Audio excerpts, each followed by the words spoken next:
30 years. The crime scene, the northern suburbs. The case, the disappearance of 13-year-old Amy Sue Pagnac. Tonight, Danny Spiewak takes us back to the beginning and sits down with a mother who refuses to give up hope. It's not been easy, and you have your high points and your low points. Susan Pagnac Sr. cannot believe it's been 30 years since she last saw her daughter. I believe she's out there. I have nothing that tells me that she is deceased. Here's what we know. Amy went missing from this gas station in Osseo on August 5th, 1989.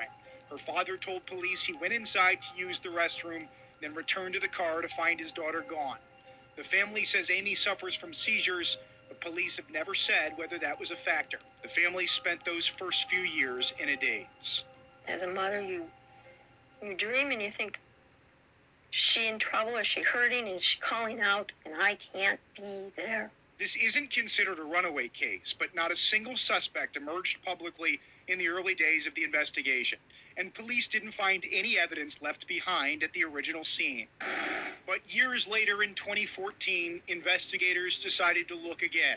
Maple Grove Police and the FBI searched the family's properties looking for any evidence they might have missed. After all of that, police still made no arrests and still haven't identified a suspect or a motive.